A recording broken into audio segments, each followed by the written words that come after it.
Welcome to the Bloody Disgusting Network.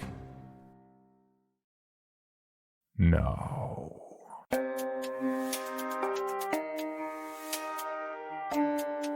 This is Creepy, a podcast dedicated to sharing the most famous, chilling, and disturbing creepypastas and urban legends in the world.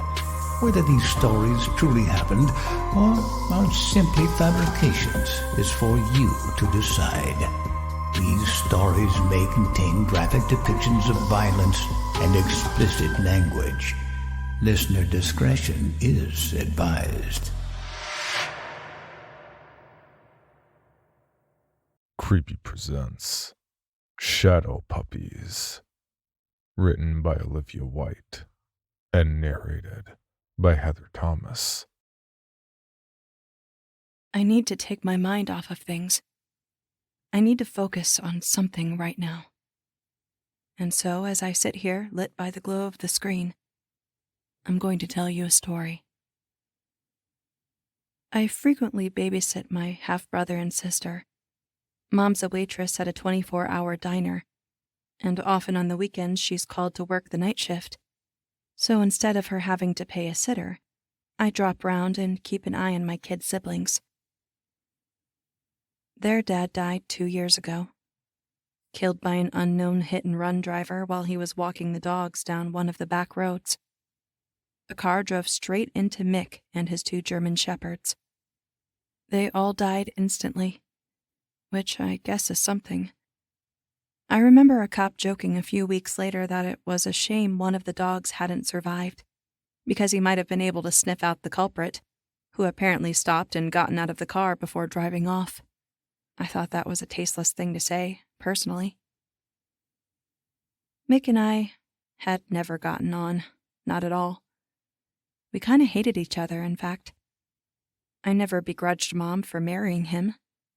He loved his wife and kids. He just didn't love me.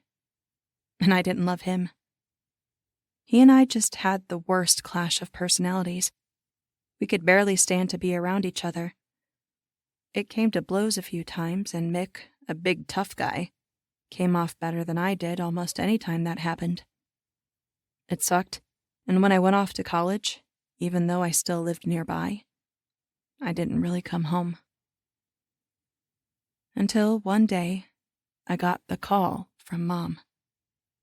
With Mick gone, things were different, and I promised that I'd be there for my mom and my siblings in their time of need. My brother, Sean, 3, and sister Jasmine, 6, coped admirably after Mick's death.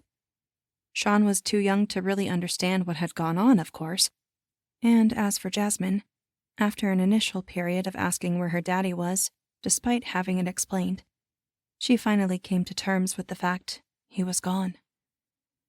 They seemed to be doing okay. At least I thought so, until yesterday. Due to the loss of their father at a very young age, Jasmine and Sean can be conspiratorial, sticking together and shutting the rest of the world out. Dr. Hess told Mom and I that we should just let them be, encourage their play sessions together, and just keep an eye out for any alarming behavior. Yesterday, Mom was out at work. I'd come over to babysit, and after an initial burst of excitement at spending the night with their big sis, Jasmine and Sean had disappeared off upstairs to play. I was in the living room studying. My graduate studies are kicking my actual ass, and any spare moment I can spend poring over my books, I'll take it. I got a bit caught up in my studying and realized it was gone 7. Whenever I babysit, the kids have warm milk at 7 p.m., and then we watch cartoons together before bedtime. It's something of a ritual. They'll cuddle up with me on the sofa, Jasmine on my right and Sean on my left. Not once in the last 2 years have they failed to come downstairs at 7 sharp. Guiltily, I headed into the kitchen and put the milk on boil, calling up the stairs to my siblings as I did so. I waited for them to show up. Nothing. I finished heating the milk, poured it into mugs, carried them to the bottom of the stairs. Jazz! Shawnee! I called up, straining to listen for the sound of their footfalls. No response. I felt a pang of worry. They're both very sensible kids, but you never know with young children. Without stopping to put the milk down, I made my way upstairs and headed to their bedroom. Empty. Down the corridor, I saw the door to the guest bedroom was ajar. The guest bedroom had previously been Mick's man cave, but since his death, Mom had converted it into a bedroom so I could sleep over when I babysat. And then when Sean wanted his own room, he'd have one ready and waiting. Light spilled out of the empty room, and as I approached, I heard whispered voices. The kids sounded excited. This felt like a positive step for them. Mom and I had been trying to encourage them to have their own rooms instead of sharing. Was Sean starting to come around to the idea of a bedroom of his own? I peeked my head through the crack in the door. The kids sat on the floor, a bedside lamp placed on the carpet between them. The lamp cast an eerie glow against the bare wall and sent Sean and Jasmine's shadows skittering and dancing across the ground whenever they shifted. They were leaning over the lamp, whispering to each other, both seemingly fascinated by the halo of light on the plain white wallpaper. I nudged the door open with my knee, balancing the cups of milk in my hands. Jasmine and Sean both turned to look at me, and I could have sworn a guilty glance passed between them. "I've got your milk here," I said, raising an eyebrow. "What happened to our cartoons? You gonna stand me up?" Jasmine raised one finger to her lips. She was smiling. "Shh. Sorry," I mock whispered, setting the milk down on the chest of drawers. "So, what you looking at?" Shadow puppies," Sean burbled, his voice cracking high in excitement. Jasmine reached over and tugged his sleeve. "Shh." I smiled, looking at Jasmine. "Oh, shadow puppets," I said. "I used to love playing that as a kid, making all sorts of creatures." To demonstrate, I pressed my hands together and flapped them, emulating a bird. Jasmine frowned at me as if I'd confused her, then turned back to the wall. "So, hey, you guys ready to watch some tunes?" I asked. Stupidly, I felt a little left out. Me, a 22-year-old woman. Sean turned to me with an expression of enthusiasm. His face fell as Jasmine spoke. "No, that's okay, Lana." I rolled my eyes, smiling. Jasmine hadn't even taken her gaze off the wall. They could get like this sometimes. It was no big deal. "Well, I'll leave your milk here then. I'll be back in an hour to tuck you into bed. You'd better be done playing with your shadow puppies by then." I let the kids stay up half an hour longer than their bedtime. I'd like to say it was because I was being a rebellious, cool sister, but really I just lost track of time again. By the time I hurried upstairs to tuck them into their beds, mindful of Dr. Hess's advice that the kids should stick to a familiar routine, it was gone 9. Sean was already yawning as the pair made their way out the bedroom after brushing their teeth. By the time I'd gotten Jasmine into bed, her brother was already snoring lightly. I tucked Jasmine in, kissed her forehead, and reached over to turn out the nightlight. Jasmine's small hand darted out and caught my wrist. My heart sank. Mom and I had always been pleased that the kids had never developed a fear of the dark, something Dr. Hess said was a good sign. "No?" I asked. "You want the light on?" "Uh-huh," Jasmine responded, almost shyly. "It's okay to be scared," I said, trying to hide the sadness in my voice. If you're scared, we can talk about it. Jasmine gave me a look that suggested impatience. I'm not scared, Lana, she said curtly. I felt like I'd been scolded. Well, okay, that's fine too, I said, well aware of the pride of 6-year-old girls. Why do you want the light on then? Because the shadow puppies won't come otherwise, she said. I sat on the edge of her bed. The shadow puppies, huh? You're supposed to be sleeping, not playing, I said, teasingly, booping Jasmine's nose lightly. Jasmine didn't smile. I'm not playing, she said. The shadow puppies need the light and the darkness to come, stupid. They're shadows, duh. Jazz, what have we said about being rude? I asked her calmly. Jasmine sighed. Sorry, Lana. I stood up and stroked her hair. That's fine. You're just tired. Sleep well, baby. I jolted awake, my textbook falling from my lap.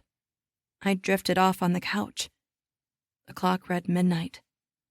A pale, sickly light emanated from the TV. It displayed silent white static. I frowned. Had the cable died? As I moved to stand up, a strange smell hit my nostrils. I sniffed once, twice. Was something burning? No, it wasn't exactly burning. Something was burnt, like the smell of a campfire the next day, all charcoal and ash. And beneath that, something musky, bestial. I jumped as a flash of movement caught my eye. Over by the entrance to the kitchen, dancing in the shadows cast by the light of the TV. Another movement, this time by the bay window. I whirled around. Outside, the street sat silent and empty. I thought I could see more movement in the glow of the street lamp by the Richardson's hedge. Behind me, I heard a clicking sound. A familiar sound I'd heard so many times in that house as a teen, back when Mick's awful, loud dogs were still alive and had run of the place. It was the tapping of claws on hardwood. I froze, staring at my reflection in the front window. The animal footsteps grew closer. I heard a scrape as something knocked against the coffee table. The television's white static wavered on the glass. I let out a tiny shriek as the reflection disappeared and reappeared, as if something large and black had passed in front of the TV. I whirled around, the taste of copper in my mouth, my breath catching in my throat. The footsteps stopped. The room was empty. Then, over by the kitchen, a scrabbling sound and a low growl. A deep, menacing sound. The kind of sound a dog makes when you're in its territory and it's giving you a single warning to get out. I began to edge forward, my own safety secondary to identifying the animal, then reaching my brother and sister, locking us in the room and calling the cops. The area leading into the kitchen was empty too. I tiptoed closer, using the light from the TV to look for something, anything, I could use as a weapon to defend myself. Whatever this animal was, I could see no sign of it. I could, however, hear the clacking of claws from the kitchen proper. Silently I crept past, holding my breath, my heart hammering in my chest. Out of the living room, into the hallway. Up the stairs. Growling sounds seemed to be coming from all of the rooms downstairs, like the animal was moving around at a lightning speed. I got the irrational feeling that I was being taunted by this unseen beast. Was it even just one? I hear a scratch, a snarl, a scrabble, movement out of the corner of my eye, and when I turned, nothing. I crept up the stairs. 1, 2, 3, skip the 4th. It creaks. Up, up, up. A few stairs shy of the top, I froze. The door to the children's bedroom was ajar, and a faint light spilled out from it. And a shape passed across that light, blotting it out for a second. A shape in the hallway coming towards me. I caught the vague outline of fur, wild, matted, black. I could smell the creature now. I could feel its breath on my face, could hear the low rumble in its throat. But I couldn't see it. It was right in front of me, and I couldn't see it. Just darkness, and beyond that, light. It was as if the creature existed in the space between, just out of my sight, so close I could reach out and touch it.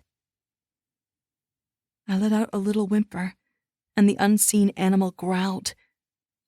I was frozen. I had nothing to defend myself with. The creature's earthy breath flooded my nose. Behind me, from the bottom of the stairs, I heard another snarl. I was surrounded, trapped. I was about to die. Up ahead, the door to the kids' bedroom creaked open. My eyes widened as I saw Jasmine standing there, framed by the lamplight, rubbing her eyes sleepily. I opened my mouth to scream, to tell her to get back inside, to shut the door, to barricade it with whatever she could. But before I could say a word, Jasmine pursed her lips and gave a sharp, shrill whistle. I heard a snarl, an angry, guttural snarl that vibrated through my whole body. My stomach churned. A gust of air, of something, pushed past me. I swayed, reaching out to grab the banister to stop myself from falling. And as I did, I saw movement ahead of me. An impossible warping of the darkness, a glimpse of wild fur and a flash of silver eyes. Footsteps thundered and the light around Jasmine displaced. And then everything was calm. Jasmine stood there staring at me, looking mildly annoyed. When Jasmine had finished using the bathroom, I took her back to bed. My whole body was shaking. My mouth was dry and I felt like I was in a daze. There were no animals. There couldn't have been. Where were they now? I had been studying too hard. I'd been half asleep. I didn't know. Jasmine climbed beneath the covers and my trembling legs finally gave out. I collapsed into a sitting position on the edge of Jasmine's bed. Sean was kneeling up, staring at us. He looked wide awake. I felt a small, warm hand on my arm. I turned to look at Jasmine, who was regarding me with a serious expression. "I don't think you'd better come around anymore, Lana," she said, her voice cold. "The shadow puppies think you're a bad person. They don't like you." My eyes widened. I turned to Sean. He shook his head, his expression one of sadness. "They don't like you at all." I went back downstairs. I couldn't settle. I couldn't focus. I couldn't stop shaking. In the end, I called Mom and told her I'd gotten sick. She came home from work early, felt my forehead, said I seemed a little peaky, asked if I wanted to stay over. Of course I didn't. I drove home. I wanted to get as far away from the shadow puppies, real or imaginary, as possible. There was no way they could follow me, I thought. Hell, even Jasmine and Sean don't know exactly where I live. They've never been here. Tonight I sit here with every light in my apartment blazing as darkness falls outside. I don't know how to stop the shadows from creeping in. With the lights off, I smell that horrible burnt scent and hear the tap, tap, tapping of claws. With the lights on, the movement starts. I figured if I stare into the screen, if I don't look around, if I don't react, I'll be safe. I don't know. I can hear them pacing around the apartment behind me, stalking and snarling and scratching. I thought that being back in my own home would protect me. I thought I could hide here. Clearly, I was wrong. They could move like shadows, and they knew exactly where to come. They knew where to find me. After all this time. That's the problem with dogs. They can track your scent. Creepy presents Rewind. Written by Kay Price and narrated by Michelle Kane. It's funny how you can look back and know the moment your life took a turn. I didn't know it then, of course, but I do now. It was right before Christmas, and Daddy had been called back to the mine, so there were a few presents under the tree. He and Greg, my oldest brother, had cut down a tree and dragged it home just as the snow began to fall. At 15, Greg was nearly as tall as Daddy and proud to be taken out to help with men's work instead of being cooped up with me and Mommy. It started snowing that Saturday afternoon, big flakes that floated down like feathers swaying on the slightest breeze. Soon they turned wet and heavy, covering the yard and keeping Mommy busy trying to keep the porch swept. There's nothing quieter than snowfall in the mountains. I wrapped a blanket around my shoulders and stood outside that night, after the 4 little ones were in bed. At 17, I was the oldest, and ever since I was big enough to drag a chair up to the sink, I had helped Mommy cook and clean and care for my siblings, Jacob, Leah, Rebecca, and Emmy. Right now, I could hear giggling from upstairs as they fought sleep. Daddy trudged out to the truck, the snow already just below his knees and still pouring. He started shoveling a path to get the truck out for work, and the only sound was the scrape and crunch of his shovel. And his labored breathing I could hear all the way on the porch. Not a quarter of the way around the truck, he stopped and leaned against it. I opened the door to call for Greg, but he was already pulling on his coat. "I know," he whispered. Greg dragged his boots, widening the path to the truck, and wordlessly took the shovel from Daddy's hands. A loud crack came from up on the mountain, signaling a tree had given way to the weight of the snow. Greg was making quick work of the shoveling, so I went back inside to finish the kitchen. I left Mommy and Daddy downstairs and checked on the boys on my way to bed. They were pretending to be asleep, but as long as they were quiet, I'd let them think I didn't know. Emmy and Rebecca were asleep, curled up in the bed closest to the window. Quietly and without turning on a light, I undressed and hurried to put on my nightgown. The room was already cold, and it would get colder by morning. Shivering, I slipped into the bed and slept as soon as my head hit the pillow. I don't know what woke me. The moon was shining in, casting shadows across the bedroom floor. I gasped as my feet hit the icy floor. The front door squeaked. Someone had opened it. I pulled on my house shoes and opened the bedroom door. Mommy and Daddy's bedroom door was open, and I could hear Daddy trying to hold back a cough downstairs. Quietly, so as not to wake anyone else, I crept down to check on him. He had shut the door, and he was leaning against the wall, holding back the curtain so he could peer out. The moonlight lit up the living room, glinting off the decorations on the tree. Daddy shook his head and whispered for me to go back upstairs. His face was drawn, like he hadn't been to bed at all.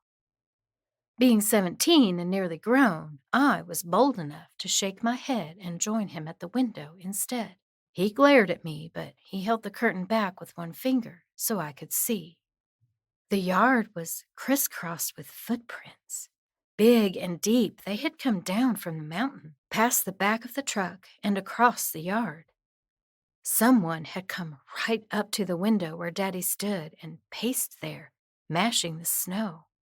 The snow on the window ledge had been swept away by two large hands as they looked in. I imagined a face pressed against the glass, watching us. "Who's out there?" I whispered, but he lifted a finger to hush me. He pointed out the window and mouthed the single word, "Watch." I don't know what I expected. No one would be out on a night like this, not even hunting. Why come peep in our windows? That was a good way to get shot. Movement behind the truck caught my eye. It was like looking at a heat shimmer in the summer, or through water drops on the windows. Something was there, but my eyes slid over it like they didn't quite know what to do with it. Daddy's hand grabbed my upper arm, hard. His head bent toward the truck. I nodded to let him know I saw it too. Daddy reached for the shotgun he'd leaned against the window. We watched as it crossed the yard again and moved toward the window where we stood. He let go of the curtain and pulled me back with him. The hair on the back of my neck raised up. You know how you feel when you're being watched? I remember thinking, this is how a rabbit feels, right before Daddy pulls the trigger. We stayed up watching till morning. Daddy finally fell asleep on the couch just at dawn, and I sat up then with the shotgun across my lap. It had come back 3 more times, circling the yard and then staring in the window before heading back on the mountain. I never did actually see it, but I could feel it, like the electricity in the air before a storm. I must have dozed off because I woke up when Daddy pulled the gun out of my hands. The boys stirred upstairs, and Mommy was already in the kitchen cooking breakfast. "I'll go get dressed." When I opened the door to the bedroom the 3 of us shared, I stopped. My bed was there, but moved to the center of the far wall from the corner where it usually stood. The second bed, where Rebecca and Emmy slept, was gone. My stomach clenched, and for a moment I thought I'd be sick right there on the floor. No sign of the girls. Their bed gone, their wardrobe gone. Behind the door hung my dresses, but none of theirs. No dolls on the dresser. I tore through my things looking for anything of theirs, but there was nothing. I heard the boys running downstairs to breakfast. Without bothering to get dressed, I hurried after them. 5. The big kitchen table was set for 5 places, not 7. Their chairs were empty. I held onto the doorway, feeling the color drain from my face. Mommy brought a plate of biscuits to the table. "What in the world is wrong with you?" "Emmy? Rebecca?" I had no sooner said their names than Mommy dropped the plate and Daddy was on his feet. The boys were silent, but Greg's glare at me spoke volumes. Daddy grabbed my arm and pulled me out of the kitchen. He told me to get upstairs and not come down until I pulled myself together. I must have looked awful because his face softened as he pushed me forward. "Go on. You had a hard night." I don't understand." The look on his face ought to have stopped me, but I couldn't stop myself. "They were in bed when I came down last night, but now—" My voice trailed off. They were gone. Their beds gone, their things. "I shouldn't have let you stay up with me." Scowling, he moved closer. "It must have scared you more than I thought. Go get dressed and don't say anything else to upset your mama." I didn't go to my room. Instead, I went to the boys' room, and it was as it always was. 1 bed for Greg and 1 for the younger ones. Clothes folded neatly and stacked along one wall. Then, stepping softly, I went to my parents' room. I don't know what I expected, but it too looked as it always did. The only sign of the girls were their 2 dolls, perched on a chair beside the bed. I opened the Bible that Mommy kept on her dresser, and inside the cover was a folded piece of newspaper. My eyes skimmed over it 3 or 4 times before I could finally comprehend what it said. It was my sister's obituary back in the fall. They'd both had measles, and Mommy and I had taken turns staying up with them. My hands shook as I read it over and over before folding it up and putting it back. How do you handle something like that? I didn't, not really. I didn't talk about it, but they could tell something was wrong with me. When the snow finally melted, I got them talk about driving me to the mental hospital in Marion. After that, I tried to act more cheerful, even though I didn't feel it. I graduated from high school. Mommy must have talked to her brother because next thing I knew, they were putting me on a bus to live with Uncle Jack and Aunt Martha and go to the teacher's college. I'm ashamed to say that I nearly forgot. I was excited to be at school and thinking about what my life might look like after. Aunt Martha was kind to me, and she appreciated I knew my way around a kitchen and was eager to help. I was walking home from class one evening at dusk, hurrying because I knew Aunt Martha would worry if I was late. I felt it before I saw it. Felt the hair stand up on my neck, that awful feeling of being watched, of being prey. I half ran home, bursting in the door and slammed it behind me. Uncle Jack stepped out of his library, his glasses in one hand. "Everything all right?" I nodded and lied. "It's just cold." Aunt Martha called to me from the kitchen, and I followed her back, even though my knees were so shaky I thought they might fold right up under me. She talked about her day and the potluck at church coming up, and I nodded and listened. All the time, though, my stomach twisted, and I couldn't stop watching out the window. By the next morning, I'd convinced myself I hadn't seen anything. Or if I had, it didn't matter. I half believed that I'd had a bit of a nervous breakdown after the girls died, and that it had nothing to do with what Daddy and I had seen that night. But I knew something was wrong when Greg showed up at the door later that Saturday morning. He was taller than Daddy now and built just as strong. Like Daddy, he'd decided to go to the mines as soon as they'd have him. While Uncle Jack and Aunt Martha greeted him, he never took his eyes off me. "I've come to bring you home." I sank into the chair as he talked, as he told me that taking care of the boys was getting to be too much for Daddy, what with him being by himself now. By himself. The words rang in my head, and I didn't hear anything else he said for a while. "Are you listening?" He leaned in toward me, forcing his face into my field of vision. I nodded, even though I hadn't heard anything he'd said. "Daddy needs help." I nodded again. Of course he did. Of course I'd go. Uncle Jack intervened, saying we'd go down to the dean's office Monday morning, talk to him about how I could finish school. Everything happened so fast. I'd finished my teaching degree over the summers, when the boys didn't have school but could be kept busy in the garden and with extra chores. I could begin teaching at home right away, and they'd be glad to have me. Aunt Martha and I cried when I left. I'd grown to think of her as a second mother, and I knew my own wasn't waiting for me at home. Not wanting to scare Daddy, I was more careful this time. I was able to glean that Mommy had died in her sleep right before Christmas. Since I had been on my way home already, I'd been there for the funeral. Daddy had insisted I go back to college over my protests. What I remembered was that Mommy had pneumonia, and I'd insisted on taking her to the doctor. But I remembered that she'd gotten better. That was the difference. She'd gotten better. Hearing people talk about something you were a part of, but you have no memory of, well, I don't even know how to describe it. I think sometimes they ought to have sent me over to Marion way back when I was a girl. It happened again when I was 33. My daughter had just been born, who I'd named Emmy.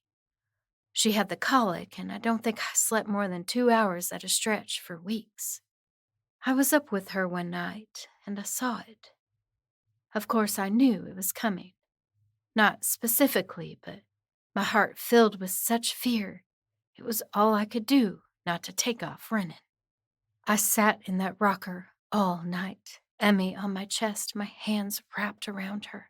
I reasoned that if I didn't take my eyes off her, then nothing would happen. Maybe I was right.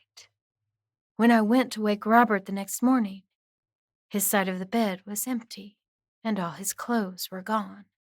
I lived in fear after Robert. I woke up at night, rushed down the hall to check on Emmy.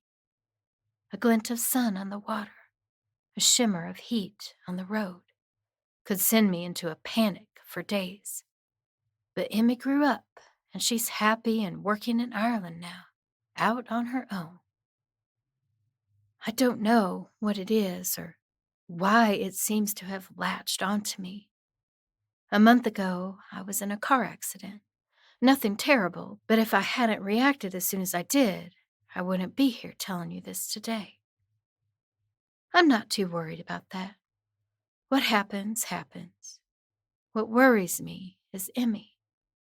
She called me last night to tell me about strange footsteps in the snow outside her house. For more information on this podcast, including how to submit your own story for consideration, please visit creepypod.com. You can also follow us at CreepyPod on social media and YouTube. All stories told on this podcast are done so through Creative Commons Share-alike licensing or with written consent from the authors. No portion of this podcast may be rebroadcast or otherwise distributed without the express written consent of the Creepy Podcast production team and the story's author.